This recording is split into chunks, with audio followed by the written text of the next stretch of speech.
When you have nothing to lose, you can score touchdowns with your punter and kicker, and the Dolphins have had nothing to lose since Dan Marino retired. This is essentially an alternate universe in which that absurd Colts trick play from 2015 actually made sense and became the coolest, most beautiful, most chaotic play of the week. Welcome to That's Good Sports. I am Brandon. I am unbelievably humbled to see Rex Ryan get so emotional when talking about me on ESPN, Perna. Rex Ryan revealing what That's Good Sports means to him is moving. What makes this guy so special, Rex? That's who he is? Yeah. Like, he's a difference maker. I'm being told Rex Ryan was actually talking about Anthony Lynn, who uses his spare time to build schools in Tanzania and change people's lives for the better, and not me, who uses my free time to superimpose the Golden Girls' faces onto nude anime women. I may not be charitable, but I do know football.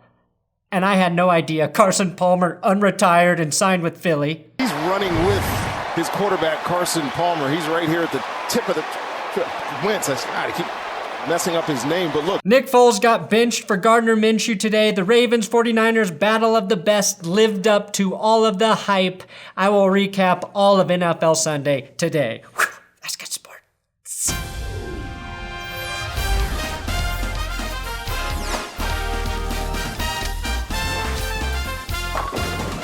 If you're a fan of getting football news and reviews thrown into your YouTube feed, subscribe to this YouTube channel. I do have big dick Patreon shoutouts for, again, because I fucked it up in the last episode, Guy Furman, Garrett Buxton, Eric Rodriguez, Caleb, I'm sorry I said your name wrong the first time and then fucked it up the second time. Caleb K-Wall, aka Young K-Money, repping Wyoming up in this bitch, Spot 420, Katie Ray and Brax, Mike Grover, Anthony Joseph, Tobin Crow, Edgy Short Bus, Steve, and Lamar Jackson fanboy. Patreon.com/ThatsGoodSports. That's where you can support this channel. And coming up this week, we should have our next Patreon-only video. Some kind of power ranking type why the Patriots won't win the Super Bowl video. Let the recrapping begin. The Titans beat the Colts 31-17. All I could really think about was how much every other game looked so beautiful in the rain and the snow today. And then here we are in a weather-controlled dome. Reminds me that we haven't had a dome team win the Super Bowl since the Saints in 2009. And that was against another dome team. Mr. Gorbachev, tear down this roof! Ryan Tannehill has robbed Jacoby Brissett of the title Most Unlikely Franchise Savior in 2019. To be fair to Brissett, he got injured and then had to play without Eric Ebron, now on IR, T.Y. Hilton, Marlon Mack, and still no Paris Campbell or Devin Funchess, basically leaving him Jack Doyle and Naheem Hines. This game was close until Derrick Henry activated unstoppable mode. He gets to do that 1 to 2 times per game. The Titans blocked a field goal, really raining shit on Vinatieri's final season and took it to the house. Even a dome can't stop that rain of shit, Vinatieri, and I apologize. And a final Ryan Tannehill bomb to Khalif Raymond to put Tennessee ahead of Indy and into second place in the AFC South. San Francisco loses to the Ravens 17-20. Hey, everybody got a plan till they get hit in the your mouth, you feel me? Yes, sir. Sure, but if you're like a normal guy, you make plans just to avoid getting punched in the mouth at all costs. That is the plan. Never get hit in the mouth. This game was wetter than Jimmy Garoppolo's bed sheets, and the camera was covered in rain like the landing scene from Saving Private Ryan. The 49ers did score first. It was a Deebo Samuel touchdown on 4th and 2 when Marcus Peters temporarily forgot he was supposed to defend the pass. Peters has been great since landing in Baltimore, but these baffling plays have always been part of his game. He's almost like the Jameis Winston of corners. That was significant as those were the first points Baltimore has allowed on an opening drive all season. The slippery Jimmy G was the first to fumble, and then Lamar Jackson immediately made the 49ers pay with the touchdown pass to his favorite tight end, Mark Andrews. Lamar Jackson's on-field ability to make defenders tap out is on par with Jimmy G's ability to make porn stars tap out. off the field. I don't know what I respect more, actually. I can't do either, and I am in awe of both men and their special talents. Speaking of opening up holes, George Kittle sprung this Raheem Mostert touchdown to tie up the game and had the wherewithal to wave him in like an air traffic controller. Kittle's blocking has made a huge difference in the last 2 weeks for San Francisco. Lamar Jackson also fumbled in this game, having the ball ripped out of his hands. Is this the new way to stop Lamar Jackson? Why has no one thought of this before? Do a rain dance so the ball is slippery and then strip it. That was the first lost fumble of the season for Lamar Jackson, and it led to Raheem Mostert working the ball down the field for the 49ers. They kicked a field goal, got this game tied. But God, I love it when I'm right. Just 6 second-half points were scored in this game. It was tied until the final 3 seconds remained. And the forgotten weapon for Baltimore, the guy I just said will be the difference when the Ravens need a big win in a close game, Justin Tucker hits a 49-yard gooch-splitting winner in the purple rain. Big Truss. That's who he is. Yeah. The New York Jets fall to the Bengals. The Bengals win! The Bengals realized they could afford to actually win a game this season, so they put Andy Dalton back in the lineup. And the Red Rifle delivered early with this laser beam shot to Tyler Boyd in the end zone. This throw alone is going to get Dalton $25 million this offseason from the Bears. Dalton became the Bengals' all-time touchdown passing leader with that throw. How fucked up would it have been had Cincinnati left him on the bench all season with that record just dangling in front of him? That's some Adam Gase-level deviance, who sucks again, resuming his status as king of the losers. The Jets gave Miami their first win. Now the Bengals their first win, making them the only team to take Thanksgiving too literally. I applaud Zach Taylor for abstaining from victory longer than all other rookie head coaches, and if the Dolphins would just stop fucking winning, the Tank Bowl finale December 22nd between Cincy and Miami might actually mean something. The Browns fall 13-20 to the Steelers in the rematch of the game where neither Rudolph or Garrett were allowed to play. Freddie Kitchens wore a shirt that said, "Pittsburgh started it this week." Well, they finished it too, Freddie, keeping their lead over Cleveland in the AFC North. The first quarter was mostly the Browns and Steelers taking turns running between the 35-yard lines and punting to each other. The reprieve from those mundane plays was occasionally broken by a Princeton tight end laying down a stiff one like a tenured professor on a co-ed. Stephen Carlson went to Princeton. And more than anything, Carlton Banks wanted to go to Princeton. Princeton doesn't accept the clinically insane. Next! Carlson, Carlton. You see the correlation. Not sure who is whiter though, Stephen Carlson or Carlton Banks, but both tried to pimp out their sister. You know, my sister Hillary's not bad looking, and after 2 drinks or so, she'll do just about anything, so... Only to not get what they wanted, admission to a winning program. Then Kareem Hunt scored a touchdown. Kareem Hunt scoring a touchdown in Pittsburgh feels dirtier than this Steelers fan screaming his name before the game. Your boys are Kareem. done. Your wife's a Kareem. done. Kareem. Done. Wrong team, idiot. Hunt plays for the Browns. Now, I told you Devlin Hodges' secret power was being the only Steelers quarterback to make Washington great again. That Brown-stealing interception tied up the game, and it's the most impressive performance by a Washington since the World Series. Nay, the Revolutionary War, which is what I envisioned Cleveland versus Pittsburgh is now. Baker Mayfield hurt his thumb, which completely incapacitated the Browns. They are now incapable of doing anything right, which, come to think of it, is what should be considered as the Browns doing something right.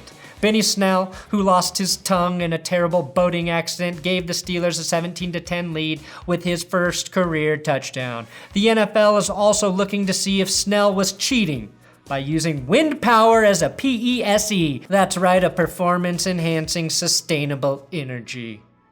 You know what's not sustainable, though? A Browns winning streak. And after all of the name-calling, helmet-grabbing / swinging, alleged racism, alleging guys named Duck and Sheldon Richardson getting knocked out by a heating unit, karma prevailed for the hotheads on both rosters. If you don't appreciate the heating unit knocking out Sheldon Richardson and Mason Rudolph with the karma hot headline, I cannot help you. Big Truss. That's who he is. Yeah. Eagles fall to the Dolphins 31-37. First play of the game, it's a Ryan Fitzpatrick interception, okay? But don't let that distract you from the fact that Fitzy has now thrown a touchdown against the Eagles as a quarterback for 7 different teams. Or that the Dolphins won and again scored with the rarest play in football, kicker-to-kicker touchdown. That play is more rare than a perfect Nelson Aguilar stat line featuring 0 drops. I do respect Nelson Aguilar's effort to make up for every drop pass this season on one play. Unfortunately, it came on a day where Carson Wentz would have been benched if Nick Foles was still on the roster and not getting benched in Jacksonville. The Dolphins may not be able to play consistently good offense, defense, or understand the value of good players who are already on their team, Minkah Fitzpatrick, but even they can pick apart a Jim Schwartz defense. You don't need a Harvard education to know to throw to whoever Jalen Mills is covering, but it helps. Nothing else from this game matters other than the kicker-to-kicker touchdown. Eagles fans handled this loss to Miami as well as you might have expected. One day there will be nothing left to burn, Philadelphia. What will you do then? What will you do then? The Potatoes hold on to beat the Panthers 29-21. The Potatoes defense started this game by making Kyle Allen look like the second coming of Jake Delhomme. Panthers, they looked unstoppable early. And I was too busy watching the Ravens and 49ers game to really know where it went wrong for Carolina. Probably the 200-plus rushing yards between Darius Geis and Adrian Peterson. So instead, I will just repeat, Devlin Hodges is so good, he even made the Washington Redskins great again. The Panthers did get their first onside kick recovery since 1998. Back during a simpler time when Washington's biggest problem was trying to figure out why a woman would not wash a dress that had semen on it. Interestingly, in a situation where Carolina could have really used Cam Newton's skill set, Kyle Allen took a 1,000,000-yard loss on their final play to end the game. The Packers handle the Giants 31-13. Rain, sleet, or snow, the Giants, they still blow. And this game had all of the weather I just mentioned. Aaron Rodgers threw 4 tugs in this Packers win and pulled off the kind of escape that would impress even Lamar Jackson. We should start paying attention to wide receiver Alan Lazard, as he and Devontae Adams combined for 3 touchdowns and close to 200 receiving yards. Add him to the list of successful Allens in 2019. The Packers away jerseys are like camouflage in that snow, though. That's an unfair advantage against Danny Nickel Knuckles, who got hit so hard it knocked the Y off of his helmet, and probably off the end of his name, Dan Dimes. Man, that sounds like a homeless guy you give your change to outside of Starbucks every morning, not the starting quarterback for the Giants. Giants fans have been wondering whether Daniel would be a Y or an N, and the universe just gave you your answer. And no, not the N Mason Rudolph would call him. And my question is, who is this pass to, Daniel? Who? Oh, right, the cheating Packers, whose uniforms are the color of the snow, grass, and the yellow first down line. Cheaters. Tampa Bay versus Jacksonville, a notorious rivalry in Florida where the losing quarterback has to spend one night locked up in a prison cell with Florida Man.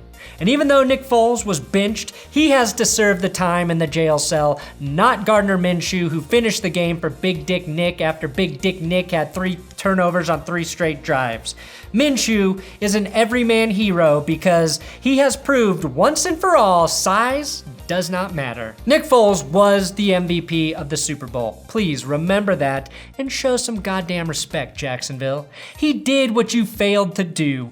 Beat the Patriots. It's been a while since I've mentioned this, but Shaq Barrett is still on pace to become the highest paid defensive free agent this offseason, sacking Nick Foles, Devin White taking it in for the touchdown. Pair that White touchdown with his interception earlier and you still cannot explain why Jameis Winston, even in a dominant win, can't have a 0 turnover game.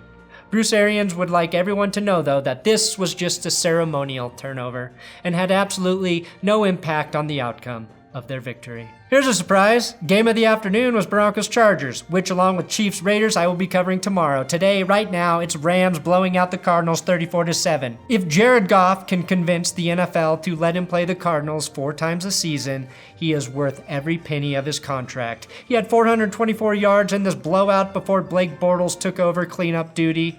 while Vance Joseph was left to literally clean up the duty his defense left all over the field. I apologize. But by the time you get to the last game to recap, you run out of things to say. Sean McVay is now 5-0 against the Cardinals and has outscored them 164-32.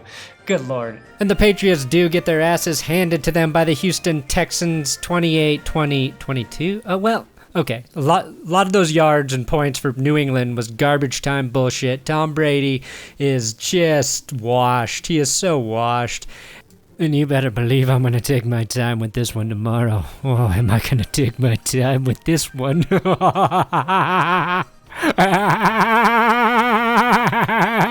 for watching another episode of That's Good Sports. Please subscribe on YouTube for continued football coverage. I'm on Twitter, Instagram, @BrandonPerna if you care to follow me on those other social media platforms. Make sure you follow @TJ Carpenter Show. He helps me write these Sunday episodes, so show him some love on Twitter.